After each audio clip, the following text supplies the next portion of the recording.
Unboxing! The King of Fighters, the ultimate history. And today I'm not doing an unboxing for a video game. I'm actually doing an unboxing for an art book based on a video game. And I gotta be totally honest, this is one of the best things I've ever had on a long time. It's actually a bit of an early birthday present for myself because seriously, this 4 kilo book, yes, it's 4 kilos from when I checked it, is that amazing. There's so much of stuff to go through and so little time. So let's try our best to actually see if we can actually achieve that. Let's go. I'm gonna start by rewinding back when I got the package by myself. You see some shadows and whatnot, so I apologize for that. But at the moment that I got this is how it looked like. I actually had two choices to actually bring this back from the UK or shipping, or basically get my friend to bring it back for me. So yeah, I actually adopted the latter. So you can see this is the box that came with the book itself. It's an officially licensed book by SNK and it's done by the incredible guys at Bitmap Books. You can see earlier basically the KOF logo is on there. It's basically a very old KOF logo, but it's still there, still being used, and actually it's time for us to actually show you what's inside. This is my personal invitation to the King of Fighters tournament. Yeah, it's that big. It's in A4 size and it's actually quite awesome. I'm sorry for my fingers coming back and forth. Taking it out from the box, this is basically the all-star edition of the King of Fighters Ultimate History book that I bought. And amazingly, it has the book, the A4 invitation cards that you'll see the art cards later, and one tiny postcard right in the middle by Eisuke Ogara. Now, we'll find out why is it called the All-Star Edition, but for now, this is what is inside, and you can see my shadows, and it's time for me to show you the art cards. What's inside it? Yay! I don't know about you guys or anyone who uses postcards still in 2022, but this is actually still a postcard. Let me have some time to actually flip it over, and yeah, you just fix a stamp over there, you get the details and whatnot, and some credits. There we go, easy as that. For the sake of an unboxing, I must do this. Now the left side of the invitation letter is basically the manila card that supports all the art cards inside, and here the art card. This is in A4 and I actually had some trouble opening this, and flip! It was actually really hard getting all the 4 art cards. Actually, is it 4? I think there's more. Yeah, there is another one into frame. So let's show you one by one what it is all about. So these are actually posters used for promotional materials back then, and at the back of the cards itself, they'll basically say what title it was, from which year, and sorry for the auto zoom on my camera, it's actually quite hard to zoom, I don't know why. So yeah, they'll basically explain at the back when and what year was it used for all this. Like for example, this is for the MVS. Next one, then we change to the 96 one. This I remember it's a 96 one. You'll find out from the back later on, and it basically is covers and posters that were used for various consoles also.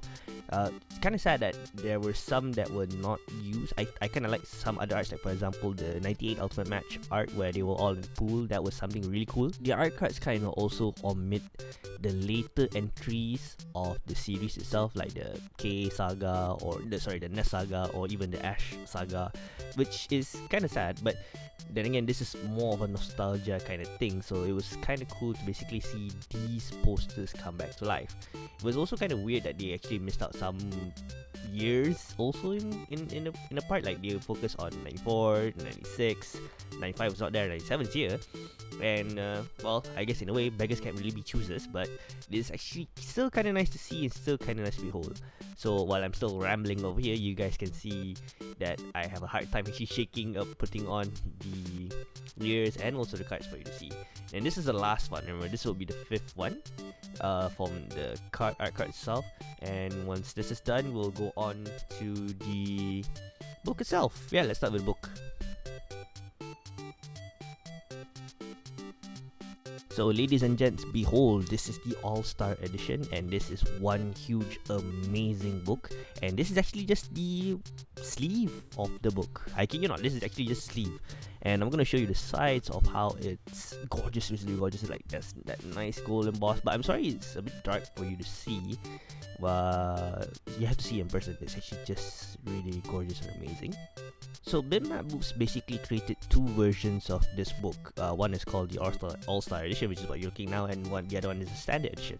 The All-Star edition has this very wonderful sleeve and also the art cards that I saw earlier along with the postcard, whereas the standard version basically just gives you that green book. Is it green or teal? I have no idea what color that is, but you can see the sleeve itself is quite thick, quite big, and I'll be explaining to you why much later in the video.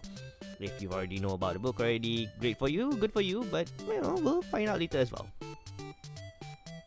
So this is the back of the book. It's actually going to be repeating itself, but you see that white slot earlier in that speaker? Yeah, basically the sleeve plays sounds when you press on the character.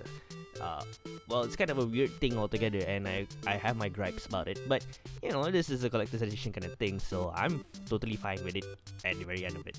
So let's continue on. Finally, the front cover of the book again, and it's kind of weird seeing Yori looming at the back over there, but that's just the cover of the book. So here, the spine again, as I mentioned earlier. What you mentioned? What the hell?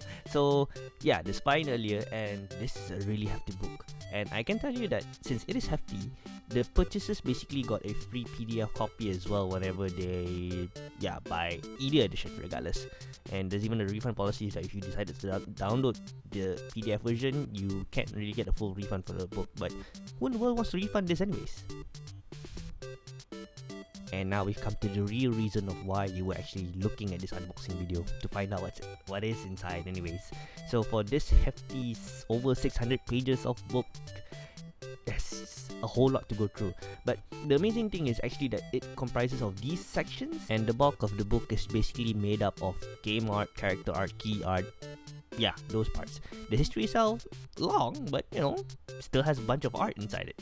And interestingly, in the credits itself, there's basically a part that says thank you Street Fighter, the trademark rights for Street Fighter and Capcom. So you'll see why very shortly.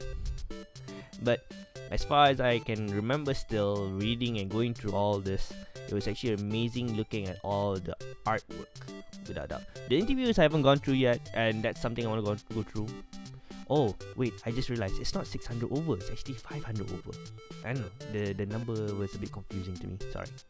So you get the introduction and forward from the guys involved with this book itself, Bitmap Books, and also from SNK's lead producer. And this is how it starts. They tell you the history of fighting games, and I have to admit, just reading a few paragraphs and pages of it, it's really a doozy. And you're gonna see in a few seconds, I remember a few seconds, right, as to why Street Fighter was actually credited, because if you think about it, they were the first to actually do this. Kind of the first. So there you go.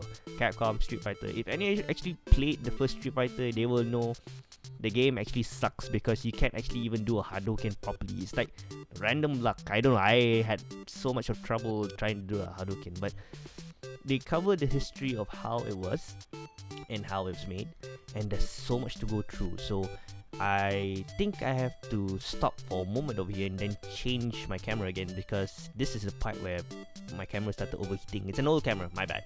So for those who've never played the King of Fighters 4, never even heard of it, basically it's the Smash of the NeoGeo world. I mean, I should say, if I say Smash, then you can understand already, because it comprises characters from various NeoGeo games like Fatal Fury, Art of Fighting, or even much more earlier, as you saw, would be Street Smarts. That was something very weird. Ikari Warriors, if you actually played that, I never did, to be honest, but that was Ralph and Clark over there. What else? Survivor, yes. I've never heard of Survivor before. That's the first time I actually heard of it. But that was where Heavy D, Brian, and Lucky Glauber all were part of it. This is where they came from, to actually be part of the King of Fighters 94. Weirdly, that was also the first time and actually the last time. Not really, no. They came back in 98, which had no story altogether, but kind of was interesting. You can even see Mr. Big over there in the game, in Survivor itself, which is such a interesting take. Now we see Ikari Warriors, and I can't remember what was the game up there. That was also part of it, part of all this. So yeah, basically it's just a fighting game. It's Smash, and yes, this would be the early sketch of what Kill would have looked like, which is kind of interesting and cool at this weird time, because I actually had I actually felt it was so interesting to actually see the artwork. Now you see on the right side, that's how Kyo probably looks like in the end. Biker jacket style, blah blah blah. But it's actually his school uniform. If you actually notice, he actually fought with the school uniform. So they show you the production design of how everything looks like. It's translated from the actual Japanese documents, which is really wow. I really was not expecting all this, to be honest. So yeah, you can get more artworks, and I'm just flipping through. Then you see, basically they give stats for each character and win quotes. I remember, yeah, all that stuff. Really, there's so much of stuff inside this thing. I really don't think we have enough time to go through. It's been 10 minutes already. Man, there's so much more to go through. And lastly, the poster that was used for promotional. Okay, next on. And now we go on to game art. And game art basically is a whole chunk. You can see all the years, basically its own content for years. Basically, mega, there's so much stuff. I'm basically just flipping through as fast as I can. Unfortunately, I couldn't, go through, breakdown. You can even see the small paragraphs up top that I could not explain from time to time. But this is all the stuff that they put in. I want to go through page one by one. Then this is where we get to see the later stuff, or the latter stuff. The striker system for the King of Fighters 2000. That's not Ignis, that's Zero. No, Clone Zero, yeah, remember. Oh man, there's so much stuff. I'm really just flipping through as fast as I can while you enjoy hearing my rambling. Probably not. Okay, sorry, gonna be silent.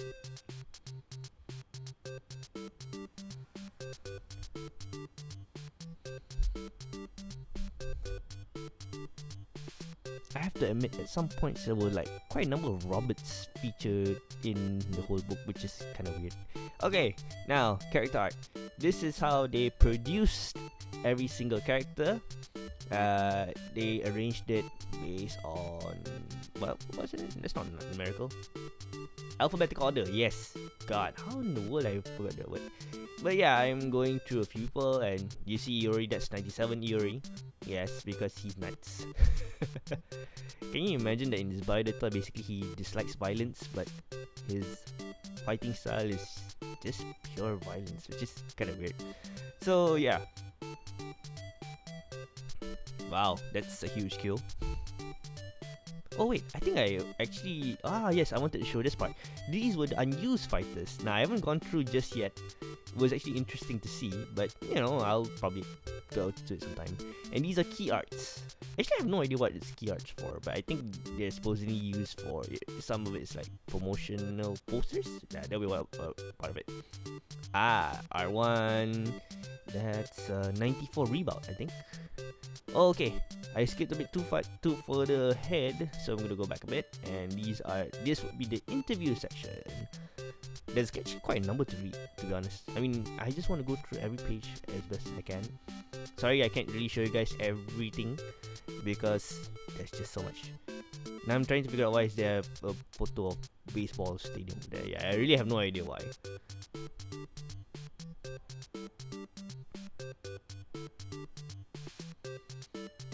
Man. Finally, we've reached to the end of the book. 500 over pages. This is 94. Yeah, this was basically the end credit for 94. And tada, we're done. That's the book, guys. Sorry you couldn't see much more. Sorry I couldn't put in more artwork and whatnot. But, that is the book. Now, it's time for us to have some fun with the All-Star Edition sleeve cover. I haven't shown you guys that one. Well, I did show you guys earlier, but I'm just gonna go straight forward and skip it to the parts where when you press it, you get the sounds. So it might be a bit loud, and I hope you guys can apologize. And that's basically just unfiltered sound. There may be unfiltered sounds from elsewhere.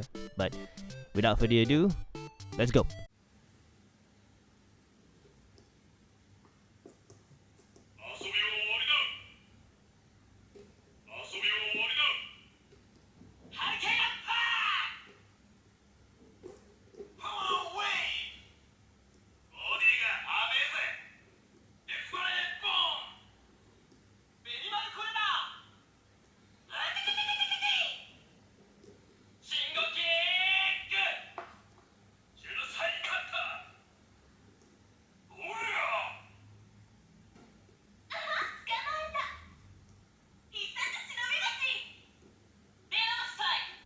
And that was it. Basically, the sleeve plays a certain sound from King of Fighters 98 because even the portraits are from the King of Fighters 98.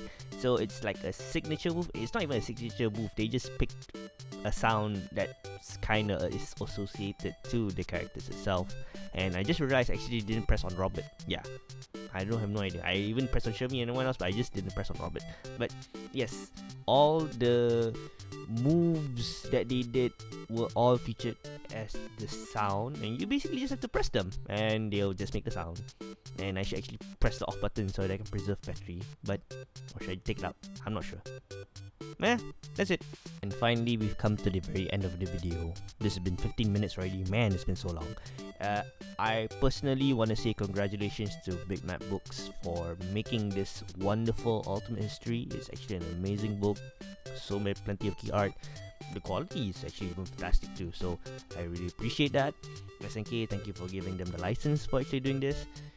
A personal thank you to my good friend Muz for bringing this back for me from London. Yes, I had it shipped from London. They're actually based in London, and if you actually still want to buy this, you can actually still get it. They still have the All-Star Edition and they still have the normal edition. Bringing it back via DHL is going to cost you around 400 something if you're thinking about getting the All-Star one. If you want to do a bulk order, let me know. I'll probably, gather everyone's orders and see how much we can benefit out of it. So, yeah. Again, thank you so much for watching this. This has been a blast of doing it. It's been one of my longest videos ever. And on that note, that's it.